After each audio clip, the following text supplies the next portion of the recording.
टीना जब मुखिया के घर पहुंची, वह बाहर जा रहा था और उसने टीना को रिपोर्टर समझ उसे धमकी देने की कोशिश कर रहा था।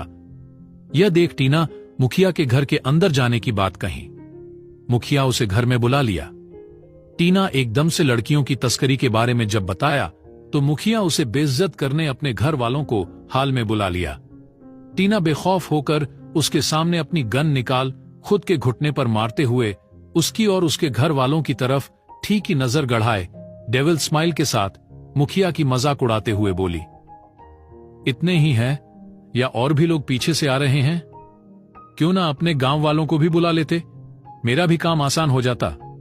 टीना की यह बात सुन मुखिया को कुछ समझ नहीं आया तो वह टीना की तरफ आंखों से अंगारें बरसाते हुए कहा, क्या मतलब है तुम्हारी इन बातों का और क्या करना चाहती हो?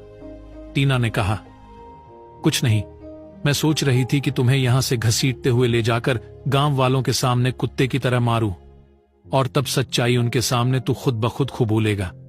इस पर मुखिया और उनके 2 बेटे जो मुश्तंडे थे, उसके 4 पोते गुस्से में घूर रहे थे। तभी मुखिया के 5 से 6 आदमी आंगन में आ गए। मुखिया के 4 पोते तो 14 से 16 साल के बीच के थे, तो शायद उन्हें विषय की गंभीरता समझ नहीं आई। अचानक से टीना के पीछे से एक गंभीर आवाज आई, पहले तू इस घर की दहलीज लांघ कर अंदर आई, यही बड़ी बात है। अब तू मेरे भगवान जैसे बड़े भाई के ऊपर लांछन लगाकर उनका गिरेबान पकड़कर बाहर सबके सामने ले जाओगी और हम क्या चूड़ी पहन के देखते रहेंगे? टीना ने पीछे मुड़कर देखने की जहमत भी नहीं उठाई, क्योंकि उसे अच्छी तरह से पता था कि वह मुखिया का भाई जो हिजड़ा है और घर से दूर रहता है और अपने भाई के सारे गलत कामों को अंजाम देता है।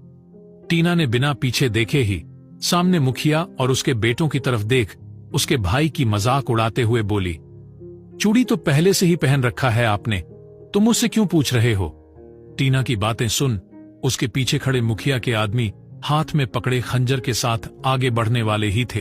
तभी टीना के बॉडी गार्ड्स उनके पीछे आकर उनके माथे पर गन पॉइंट कर दी। इन गार्ड्स के बीच निकुंज और आहान भी थे। मुखिया अपनी जगह से उठ खड़ा हुआ। तभी जो औरत मुखिया के पीछे घूंघट ओढ़े खड़ी थी, उसने घूंघट के अंदर से पूछा, तब से ये लड़की क्या बकवास कर रही है? आप लोगों ने गांव की लड़कियों के साथ क्या किया? मत भूलो तुम्हारी भी 2 बेटियां हैं। मुखिया अब उस औरत की बातों से जो चिढ़ गया था, वह पीछे मुड़ उसके पास जा ही रहा था।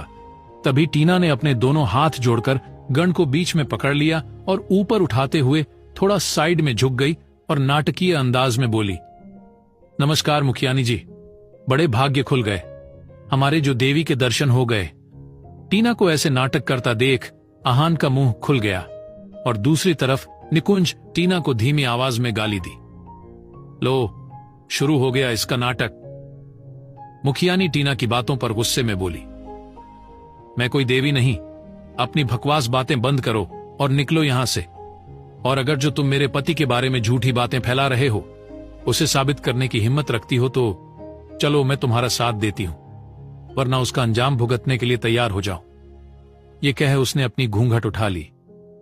टीना ने उन्हें फिर से प्रणाम किया और बोली, कहीं जाने की जरूरत नहीं, मैं यहीं खड़े खड़े ही मुखिया का पोल खोल दूंगी। मुखियानी टीना की तरफ देख बोली, मेरा एक शर्त है कि आप लोग मेरे पोते और पोतियों को हाथ भी नहीं लगाएंगे। टीना ने मंजूर अपना मोबाइल निकाला और अपने पास के टेबल पर रख कोई रिकॉर्डिंग प्ले कर दी।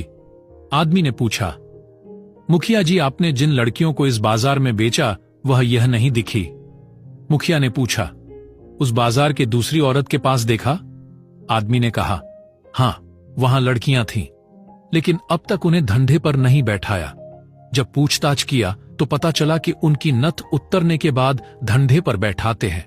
कुछ समझ नहीं आया। अब मुखिया चिल्लाते हुए बोला, उन्हें जो करना है करने दो, तुझे तो मैं सिर्फ देखने के लिए भेजा, ज्यादा जासूसी मत कर वरना लेने के देने पड़ जाएंगे। वहां से जल्दी निकल। यह 1 हफ्ते पहले की बात थी, जब एक आदमी रेड लाइट एरिया में लड़कियों को ताड़ते हुए यहां से वहां घूम रहा था। तभी शैलजा की नजर उस पर पड़ी तो वह तुरंत पहचान गई कि वह वही आदमी था जो 2 महीने पहले एक 14 साल की लड़की को उसे बेचने आया था। शैलजा ने अपनी खास लड़की को पास बुलाया और उसके कान में कुछ कहकर उस आदमी की तरफ भेज दिया। लड़की ने उसे रिझाकर खुद के साथ ले गई और जब वह आदमी थक कर सो गया तो लड़की ने उसका मोबाइल उठा लिया और कमरे से बाहर निकलकर शैलजा को दे दी। शैलजा अपने किसी खास आदमी को वह मोबाइल दिया जो पास ही के मोबाइल शॉप पर काम करता है। उस लड़के ने उस मोबाइल के कुछ सेटिंग्स चेंज की और वापस से शैलजा को दे दिया। शैलजा ने उस लड़की के कमरे के बाहर पहुंची और खिड़की से साइड टेबल पर उस मोबाइल को रख दिया। अगली सुबह उस आदमी के उठने से पहले ही लड़की ने उसके पॉकेट में से कुछ कीमती चीज निकाल लिया ताकि वह आदमी उस चीज के लिए ढूंढता हुआ दोबारा वहां आए। जैसे उस लड़की और शैलजा ने सोचा था उसी तरह वह आदमी उसी रात मगर इस बार बिना पिए ही आ गया। आते ही वह उस लड़की पर बरसने लगा जिसकी वजह से वहां लोग इकट्ठा होना शुरू हो गए। वह लड़की बढ़कर बोली, मैं यहां धंधा करती है और खुद की खाती है, हराम की खाने की। ना मुझे जरूरत है ना मैं वो सब करती, चाहो तो मेरी तलाशी ले लो। कहते हुए उसने अपना पल्लू गिरा दिया और अपनी हाथ ऊपर हवा में उठा लिया। शैलजा अब आगे आई और उस लड़की के बचाव में कहा, साहब कल आप पी कर आए, शायद आप ही कहीं और भूल गए या नशे में कहीं गिरा लिया हो। इतने में मोबाइल शॉप में काम करने वाला वही लड़का जिसने उस आदमी के मोबाइल की सेटिंग्स चेंज की दौड़ता हुआ आया और उस आदमी के हाथ में एक सोने का चेन देते हुए कहा, साहब आप कल जब हमारे शॉप पे मुझे पैसे दे रहे थे तब वहां गिर गया होगा। जब मैंने इसे उठाया तब मुझे पता नहीं था कि ये आपका होगा। मुझे लगा अगर कोई आकर इसके बारे में पूछेंगे तब दे दूंगा, लेकिन जब मैंने आपको इस दीदी से लड़ते सुना तो इसे यहां लेकर आ गया। ये देख, वह लड़की मुंह फुलाने का नाटक करते हुए बोली, हमरे मथे सारा दोष मेड़ने चले थे। ये सुन उस आदमी ने उस लड़की के गाल को प्यार से चूमा और अंदर ले गया। उस लड़की ने आदमी को जानबूझकर बहुत पिला दिया और उसके मोबाइल को शैलज को पकड़ा दी। शैलजा ने मोबाइल को उस लड़के को देते हुए कहा, जल्दी कर। वहीं उस लड़के ने मोबाइल को लैपटॉप से कनेक्ट करके सारे फाइल्स ट्रांसफर कर लिया। उन्हीं में से एक था वह रिकॉर्डिंग जो शैलजा ने उसी वक्त टीना को बेच दिया था और इसी से उन्हें पता चला कि मुखिया लड़कियों की तस्करी करवा रहा है। अब रिकॉर्डिंग बंद हो गया और टीना ने मुखियानी से पूछा, बोलिए एविडेंस पक्का है या आपके पति के मुंह से भी उनके कारनामे सुनना चाहेंगी? मुखियानी गुस्से में मुखिया की तरफ देख बोली, क्या है ये सब? मैंने उस लड़की पर नहीं बल्कि आप पर विश्वास किया था मुखिया जी, लेकिन आपने मेरा भरोसा तोड़ दिया। इतने सालों में आप जो भी करते रहे मैंने कभी आपसे या आपके भाई से कुछ नहीं कहा। इसी वजह से आप उन मासूम लड़कियों को बेच दिया। मैं पूछती हूं किसने दिया आपको ये हक? आप खुद को भगवान समझने लगे हैं क्या?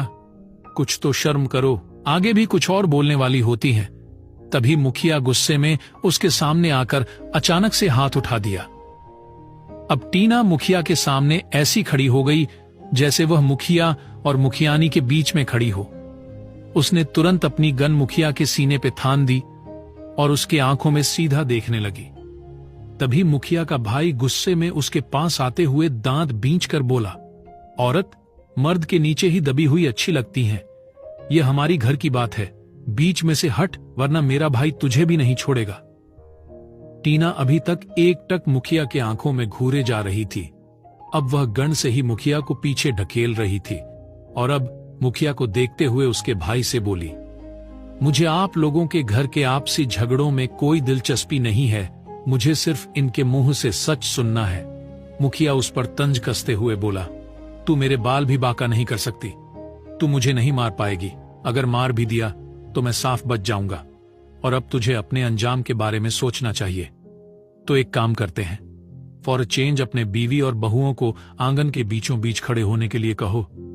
टीना ने उसका मजाक उड़ाते हुए कहा, मैं ऐसा कुछ नहीं कहूंगा, तू चाहे मुझे गोली से ही क्यों ना उड़ा दे। मुखिया टीना के बात पर तंज कसते हुए कहा। आहान उन दोनों आदमियों के पीछे से निकुंज के पास आया और धीमी आवाज में पूछा, सर मैडम क्या करने वाली है उन औरतों के साथ? निकुंज अभी भी डर से कांप रहा था। चिढ़ते हुए बोला, शायद मुजरा करवाने वाली है। तू भी अगर करना चाहता है तो जा, मेरे पीछे दुबक कर क्या कर रहे हो? आहान को मुजरा का मतलब समझ नहीं आया और असमंजस में निकुंज की तरफ देख कुछ बोलने ही वाला था, तभी गोली की आवाज सुन उस तरफ देखने लगा। टीना ने यह गोली मुखिया के एकदम कान के पास चलाई थी, जिसकी वजह से मुखियानी और उनकी बहुएं बिना मुखिया की बात सुने डरते हुए एक के पीछे एक सामने आ गई और आंगन के बीचों बीच खड़ी हो गई। अब टीना ने अपने गन को मुखिया के माथे पर रख दिया और उसकी तरफ देखते हुए ही मुखियानी से बोली, अब मुखियानी जी, आप और आपकी बहुएं सबके सामने कपड़े उतारेंगी।